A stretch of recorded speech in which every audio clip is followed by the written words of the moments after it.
Baik pemirsa di rumah dan jamaah di studio, kita masih bersama guru kita Bapak Profesor Quraish Shihab di Taman Surga, tamannya orang-orang yang beruntung. Pak Quraish, tadi Muhsin sudah tanya Pak Quraish. Sekarang ibu-ibu yang ada di studio ini saya persilahkan. Dari? Silakan. Wati. Siapa? Wati. Wati, silakan Mbak Wati. Pak Ustadz, gini misalkan ada seorang wanita yang pergi haji sendiri tanpa muhrim, itu hukumnya sah apa tidak, dan siapa saja yang berhak menjadi muhrim wanita tersebut? Ya. Kita jawab dulu. Seorang wanita pergi haji tanpa muhrim, bagus. Wanitanya ini umur berapa? Karena punya pengaruh nanti, iya kan? Gadis, oke. Artinya dia tidak perlu minta izin suaminya karena dia masih gadis. Ya. Dia perlu minta izin orang tuanya. Oke. Tapi begini prinsipnya soal muhrim, sebenarnya bukan muhrim. Muhrim itu artinya orang yang memakai pakaian ihram. Yang memelihara, yang melindungi seseorang itu namanya mahram. Jadi mestinya bilang dia tidak punya mahram, bukan tidak punya muhrim. Itu kesalahan yang populer, kita luruskan sekarang. Oke.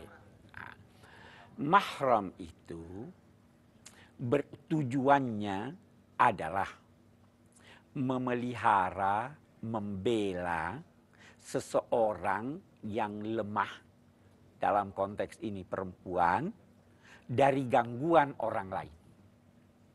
Sekaligus memelihara dan menjaganya agar tidak terjerumus di dalam mengganggu orang lain. Bisa tidak ada yang pergi haji ganggu-ganggu orang? Bisa saja ada setan, ya kan? Nah, ini diperlukan ada yang menjaga dia supaya tidak diganggu, tidak mengganggu, atau tidak terjerumus di dalam kesulitan. Nah, seorang perempuan muda perlu ada ndak yang jadi mahramnya? Perlu. Jangan sampai diganggu kan? Ya. Perlu ada ndak yang lihat-lihat dia, jangan sampai dia mengganggu orang? Ya. Perlu. Nah, perlu ada mahram. Tetapi kalau dia sudah tua, kira-kira masih ada yang ganggu dia? Kok ketawa ibu-ibu? Ganggu dalam arti kesulitan tadi ya? Kecuali dalam kesulitan. Karena itu, ulama-ulama berkata begini, kalau seandainya perempuan ini pergi dalam satu rombongan, dan rombongannya itu adalah orang-orang yang terpercaya, maka sebenarnya keberadaan sejumlah orang yang terpercaya itu bisa melindungi dia sehingga tidak perlu dia ditemani oleh mahram. Nah, tapi izin sekarang, izin. Lain kan izin, bisa saja seorang perempuan berkata, istri berkata, saya mau pergi haji. Sudah ada teman-teman saya yang bisa memelihara saya. Boleh enggak saya haji? Kata suaminya, tidak boleh kamu haji. Kan bisa begitu. Kamu punya haji kan haji sunnah. Tidak usah kamu pergi. Masih ini. Nah, ini sah atau tidak? Dia harus mendapat izin suaminya. Soal sah atau tidak, itu nanti beda pendapat ulama. Dia kalau tidak diizinkan, dia dapat dinilai durhaka. Kalau memang ketiadaan izin itu beralasan. Ya kan? Tetapi hajinya tetap dinilai Tuhan sah. Ya kan? Jadi beda ini ya. Nah, jadi itu kedudukan mahram, itu izin. Yang lain? Tadi kelihatan ada ya ibu-ibu yang angkat tangan. Saya Ibu Tasma Pak Ustadz ya. Mau tanya nih, suka dengar cerita gitu orang pulang haji. Katanya apa perlakuan kita di sini, nanti di sana suka diperlihatkan. Gimana Pak Ustadz? Udah, terima kasih. Bagus Bu. Kalau saya undang ibu ke rumah, saya yang undang. Ibu lantas datang kepada saya, kira-kira saya maki ibu atau tidak? Tidak. Kalau saya undang satu orang, siapapun yang mau datang, saya undang datang kepada saya. Selama dia tulus datang pada saya, dia mau baik kepada saya. Walaupun dia punya kesalahan, apa saya masih maki dia? Saya masih permalukan dia? Itu manusia, Bu, begitu. Kira-kira Tuhan tidak begitu? Itu orang yang berkata bahwa dia takut dipermalukan atau dibalas Tuhan di sana, itu bersangka buruk pada Tuhan. Tuhan panggil, ayo. Tuhan mau orang datang bertobat. Datang pada saya bertobat. Saya tidak peduli berapa banyak pun kau punya dosa. Saya tidak peduli. Saya ampuni kamu semua selama kamu datang tulus pada saya. Jadi jangan saya belum siap, saya takut di sana, dia diinjak dulu karena saya dulu nginjak orang. Itu sangka buruk pada Tuhan. Ini diundang. Ya kan? Jadi tidak usah khawatir. Saya tahu hal itu banyak di dalam masyarakat, tetapi itu orang yang tidak paham. Apalagi berkunjung pada Tuhan, sudah diberikan terlalu banyak. Tidak dimarahi kok.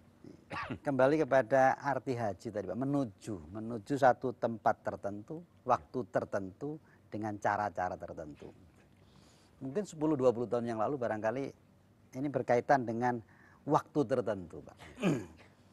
Ini sekarang ini sudah ada yang waiting list sampai 2 tahun, 3 tahun. Ketika waiting list sudah bayar, mereka tahu-tahu mereka sudah dipanggil oleh Allah. Ada merasa kekecewaan. Satu lain ada kelompok Pak, kelompok bahwa sebuah kelompok cendekiawan berijtihad. Bagaimana merubah waktu itu supaya waktu itu bisa tidak hanya 1 tahun sekali untuk pergi haji. Bagaimana pandangan Haji ini ibadah. Ibadah itu kita harus ikuti ketentuan yang diberikan oleh Allah dan Rasul-Nya. Rasul bersabda, khudhu anni manasikakum. Ambil, teladani cara beribadah kamu sebagaimana saya lakukan. Rasul melakukan ibadah haji pada tanggal 9 Zulhijjah. Sehingga karena haji itu Arafah, keberadaan di Arafah pada tanggal 9 Zulhijjah. Nanti di ayat yang lain ada dikatakan ayyamim ma'lumat, hari-hari yang sudah tertentu dan diketahui, maka tidak bisa kita katakan biar haji tiap bulan. Tidak bisa. Kalau memang dia tidak mampu haji, tidak ada kuota, tidak wajib. Gugur kewajiban itu. Kalau memang dia sudah siap, lantas dia meninggal, niatnya sudah ada, itu niatnya di sisi Tuhan seakan-akan dia sudah sampai berhaji. Ya kan? Jadi kita tidak usah ubah itu. Tidak usah ubah itu. Tidak usah khawatir lah. Tidak usah khawatir. Kalau kita beri kesimpulan, saya kira beberapa hal. Yang pertama, haji itu hanya diwajibkan Allah bagi yang mampu. Sehingga hanya orang, kalau dari segi mampu materi, hanya orang yang mempunyai kelebihan materi dari kebutuhan hidupnya dan hidup keluarganya, itu yang wajib haji. Dan karena itu tidak perlu menjual modal untuk haji.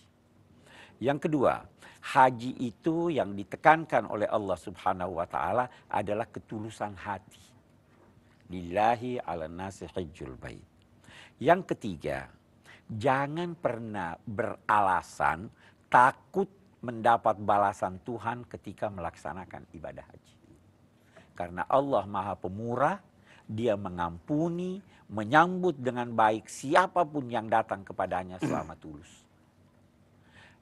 Haji yang terakhir, ada 3 cara untuk melaksanakan ibadah haji. Bisa menggabung dengan umrah, bisa sendiri haji saja, bisa juga melaksanakan umrah dulu baru haji.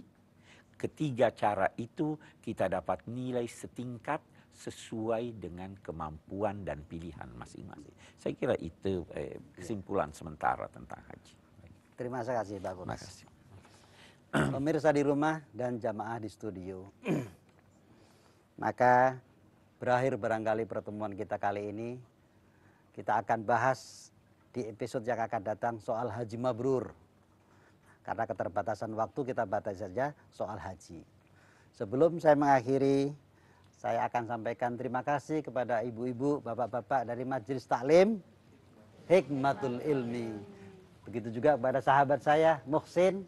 Terima kasih. Muhsin bukan Muhsin Alatas ya. Wabil khusus kepada Pak Quraish Shihab. Terima kasih sebesar-besarnya Pak atas kehadiran Bapak kali ini. Juga tidak lupa kepada Yayasan Lentera Hati dan Pusat Studi Al-Quran.